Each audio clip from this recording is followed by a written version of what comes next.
Hello dear students, एक बार फिर आपका मेरे यूट्यूब चैनल विज्ञान हर घर बने पाठशाला में बहुत बहुत स्वागत है। पिछले वीडियो में हमने पढ़ा था बच्चों परागण और परागण, स्वपरागण, परपरागण ये कैसे होता है, क्या होता है। आज हम पढ़ेंगे इसके आगे। चलिए शुरू करते हैं। तो हमने कल पढ़ा था कि जब पराग कोश में परागकण होते हैं जो उड़कर जो है वर्तिकाग्र में जाते हैं तो क्या होता है, परागण होता है। तो परागकोश में नर युग्म होते हैं, यानी परागकोश में क्या बनते हैं, नर युग्म। जो परागकण होते हैं वो नर युग्म को बनाते हैं, ठीक है। और स्त्री कोष्ठ के वर्तिकाग्र में जो वर्तिका और अंडाशय होते हैं, अंडाशय में एक या अधिक बीजांड होते हैं, बीज होते हैं, ठीक है, बीज के अंडे होते हैं। अब मादा युग्मक तथा अंड का निर्माण बीजांड में होता है। मादा युग्मक और अंड का निर्माण बीजांड में होता है यहाँ पे। अब लैंगिक जनन में नर तथा मादा युग्मकों के युग्मनज को युग्मनज कहते हैं। लैंगिक जनन जब होता है ना, उसमें नर तथा मादा के युग्मक को युग्मनज कहते हैं। याद रखना अपने, युग्मनज क्या होता है, युग्मनज होता है नर तथा मादा के युग्मज को युग्मनज कहते हैं। जब लैंगिक जनन होता है तो उसमें नर तथा मादा के युग्मक मिलते हैं तो युग्मनज बनाते हैं। चलिए पढ़ते हैं आगे। तो हमने पर परागण भी पढ़ लिया था, पढ़ते हैं हम निषेचन। निषेचन होता क्या है, नर तथा मादा युग्मकों के संयोग को जो बनती है उसको बोलते हैं हम युग्मनज। मैंने अभी बताया, जब नर तथा मादा के युग्मक आपस में मिलते हैं तो जो कोशिका बनती है उसको बोलते हैं हम युग्मनज। युग्मनज बनाने के लिए नर और मादा युग्मकों के युग्मन का प्रक्रम निषेचन कहलाता है। यानी वह प्रक्रिया जिसके द्वारा युग्मनज का निर्माण होता है उसको निषेचन कहते हैं। और युग्मनज क्या हुआ, जब नर तथा मादा के युग्मक आपस में मिलते हैं और नई कोशिका बनाते हैं तो इसे युग्मनज कहते हैं। और जब जिस प्रक्रिया द्वारा युग्मनज का निर्माण होता है उस प्रक्रिया को निषेचन कहते हैं। तो निषेचन भी समझ आ गया आपको, युग्मनज भी समझ आ गया। ये दोनों चीजें याद रखनी, दोनों में अंतर क्या है। युग्मनज जब नर और मादा युग्मक आपस में मिलते हैं या संयोग करते हैं तो नई कोशिका बनती है, उसको बोलते हैं युग्मनज। परंतु जिस प्रक्रिया द्वारा नर और मादा आपस में मिलते हैं और युग्मनज बनते हैं इस प्रक्रिया को बोलते हैं निषेचन। ठीक है। अब चित्र 12.11 में युग्मनज भ्रूण का विकसित दिखाया हुआ है, विकास कैसे होता है। चलिए देखते हैं। ये चित्र 12.11 यानी निषेचन प्रक्रिया दिखाई, ये निषेचन है। अब देखिए, मैंने आपको बताया जो परागकोण है, परागकण है, यानी जो परागकोश से परागकण आ गया वो है आपका वर्तिकाग्र पर। ये वर्तिका है, इसके अंदर वर्तिका है, ये ट्यूब है।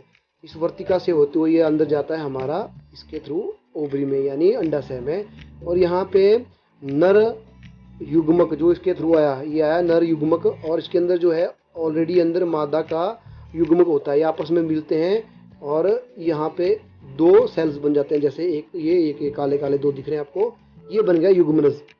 तो इस प्रकार हुआ युग्मनज का निर्माण।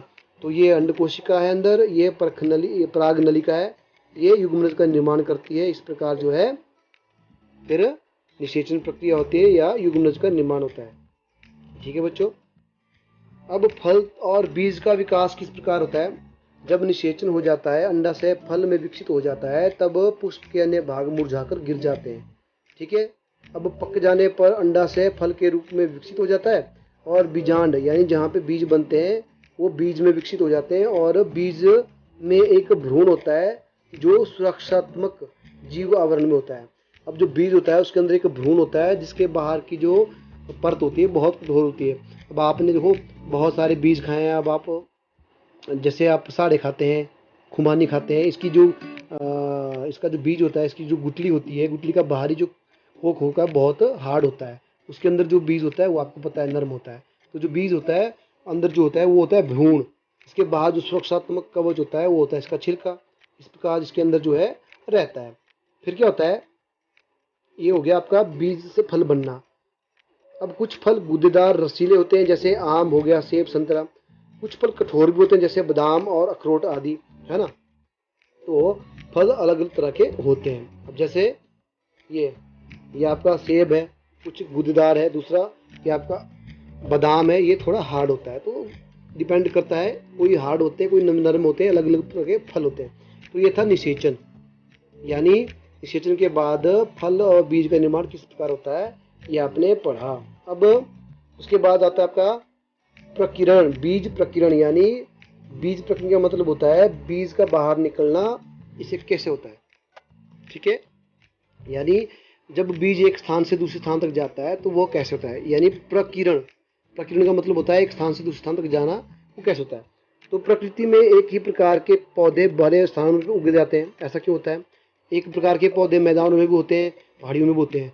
तो भाई आप सोचोगे ये बीज तो अपने आप वहाँ कैसे पहुँच गए, तो ऐसा बीजों के विभिन्न स्थानों के प्रकीर्ण के कारण होता है। यानी ऐसा बीजों के अनेक स्थानों पर प्रकीर्ण के कारण, जाने के कारण होता है। कभी कभी क्या होता है, ये प्रकीर्ण होता कैसे, कभी कभी पक्षी के द्वारा होता है, कभी कभी जानवरों के द्वारा होता है।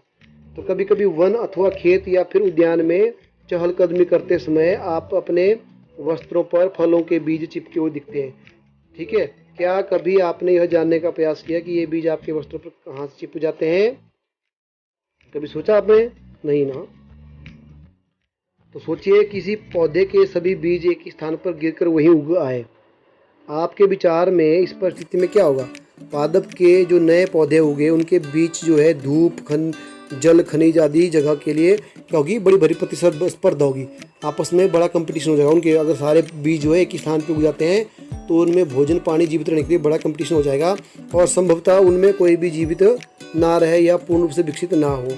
तो पौधों के बीजों के प्रकीर्ण से क्या लाभ होता है, जब पौधे एक स्थान से दूसरे स्थान तक उनके बीज जुड़कर या किसी दूसरे माध्यम से जाते हैं तो पौधे जो है अलग अलग स्थानों पर उगते हैं, जिससे क्या होता है उनके आपस में कंपटीशन कम हो जाता है और उनके जीवित रहने और फलने फूलने के चांसेस बढ़ जाते हैं, ठीक है। अब प्रकीर्ण होता कैसे है ये देख लेते हैं, यानी पॉलिनेशन। प्रकीर्ण मतलब पॉलिनेशन कैसे होती है हमारी। तो पॉलिनेशन जो है दो तरह से होती है, एक होती है इंसेक्ट के द्वारा, हवा के द्वारा, बहुत सारे तरीके हैं। तो देखिए क्या होता है, जब प्रकृति में पौधे, फलों और बीजों का प्रकीर्ण पवन, जल, वायु, जंतु द्वारा होता है। यानी कई बार हवा के द्वारा बीज उड़ जाते हैं, एक स्थान से दूसरे स्थान पहुंच जाते हैं तो नए पौधे फिर दूर जाके उगते हैं। कई बार जल, कुछ बीज जो है जल में गिर जाते हैं पौधों से, फिर वो तैरते हुए दूसरे स्थानों पर जाते हैं और वहाँ पे फिर नया पौधा उग जाता है। उदाहरण के लिए नारियल के पेड़ होते हैं, समुद्र के किनारे कोई नारियल गिर गया आपका पानी में और पानी से बहता हुआ किसी दूसरे स्थान में चला गया, फिर वहाँ पे जाके वो नया नारियल का पौधा वहाँ से उग जाता है, ठीक है। हवा के द्वारा, जैसे आपकी कांग्रेस ग्रास, आपकी हरी जो कांग्रेस ग्रास होती है उसके जो फूल होते हैं वाइट कलर के, उसके अंदर बीज होते हैं, वो हवा के द्वारा उड़ते हैं और दूर स्थानों पर चले जाते हैं और वहाँ पर भी वह उग जाती है। तो इस प्रकार जो है हवा और जल के द्वारा होता है। जंतुओं के द्वारा किस प्रकार होता है, देखिए जब कोई जानवर, ठीक है, घास के हल्के बीजों अथवा रोग युक्त बीजों को सूरजमुखी, यानी जब कोई जानवर क्या होता है किसी पौधे को खाता है, ठीक है, और उसके बीज को खा लेता है, फिर क्या करता है वो, फिर वह दूसरे स्थानों पे चला जाता है। और जब वो मान लीजिए किसी ने उसने फल खाया और वह फल जो है उसने खाया और दूसरे स्थानों पे चला गया, तो वहाँ पे फिर उसने वह मल के द्वारा बाहर निकाल दिया, तो उस स्थान पे वह पौधा उग सकता है। या दूसरा तरीका है, उसके पाँव में अगर मान लीजिए बीज फंस गया, वो चलता चलता चला गया दूसरे स्थानों पे, वहाँ पे कहीं और निकल गया, तो उस प्रकार जो है वहाँ पे भी नए पौधे का निर्माण हो सकता है। तो इस प्रकार जो है इनका प्रकीर्ण, बीजों का प्रकीर्ण यानी पॉलिनेशन होती है, ठीक है। अब ये जो बीज हैं दूर जैसे स्थानों पे शरीर में जंतु के चिपक जाते हैं और दूर स्थानों पे ले जाते हैं, जहाँ पे फिर इनका क्या होता है, जन्म होता है। तो इसके उदाहरण क्या है, जैसे यूरेना और जेंथियम। अब यूरेना और जेंथियम दो ऐसे पौधे हैं जो जानवरों के साथ चिपक कर दूसरे स्थानों पर चले जाते हैं, और कुछ पौधों के बीज जो है फट जाते हैं और हवा के माध्यम से उड़ जाते हैं। जैसे आपका चीड़ के पौधे होते हैं, जो कोक होता है आपका, कोका होते हैं वो। तो इस प्रकार जो है नए फिर जीवों का निर्माण होता है, नए पौधों का निर्माण होता है। तो इस प्रकार बच्चों हमने देखा, ये चैप्टर पढ़ा कि किस प्रकार जो है पौधों में जनन होता है, किस प्रकार जो है पौधों में नए पौधों का निर्माण होता है। तो जनन की दो विधियाँ पढ़ी, लैंगिक और अलैंगिक। उसके अंदर हमने डिफरेंट टॉपिक्स पढ़े। इस प्रकार ये चैप्टर होता है ख़त्म, ठीक है बच्चों। मुझे पूरी उम्मीद है आपको ये चैप्टर समझ आया। इसमें हमने क्या क्या पढ़ा है, इसमें हमने अलैंगिक जनन, मुकुलन, भ्रूण, प्रकीर्ण, निषेचन, खंडन, युग्मक, बीजांड, ये सभी चीज़ें जो हमने पढ़ी है अच्छी तरह से। इस चैप्टर में हमने सीखा क्या, इस चैप्टर में हमने सीखा कि सभी जीव अपने किस्म के अपने बनाए रखने के लिए जनन करते हैं।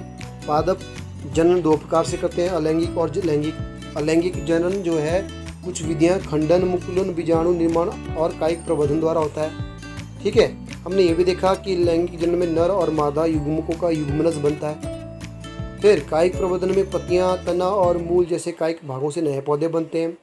पुष्प पादप जनन का जनन अंग होते हैं। हमने क्या देखा, एक लिंगी पुष्प होता है जिसमें केवल एक ही लिंग यानी अथवा स्त्री केसर या फिर पुंकेसर होता है। द्विलिंगी जिसमें दोनों नर तथा मादा जनन होने को द्विलिंगी पुष्प कहते हैं। नर युग्मक परागकणों के अंदर और मादा युग्मक बीजांडों के अंदर होते हैं यानी बीजों के अंदर। किसी पुष्प के परागकोश से उसी पुष्प के वर्तिकाग्र यानी मेल भाग में जब उड़कर जाते हैं परागकण तो उसको बोलते हैं हम परागण। इस प्रकरण को बोलते हैं हम परागण।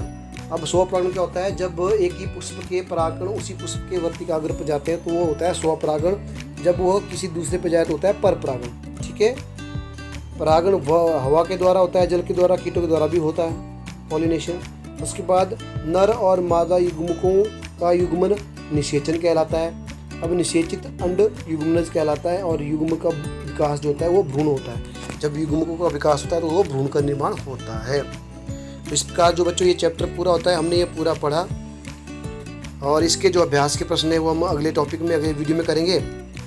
अब हम आज जो हमने पढ़ा इस टॉपिक में उसके कार्यपत्र को देख लेते हैं, इसमें क्या क्या हमने सीखा और उसके हम कार्यपत्र में दिए गए प्रश्नों को समझकर उत्तर दे लेते हैं। चलिए आज का कार्यपत्र देखते हैं।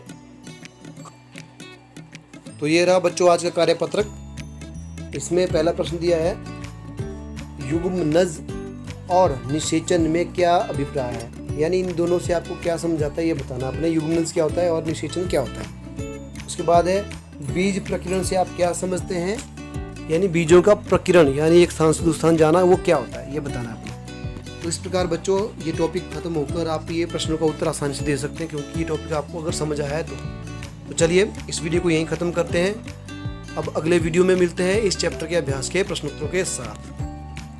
तब तक अपना ध्यान रखिए और पढ़ते रहिए।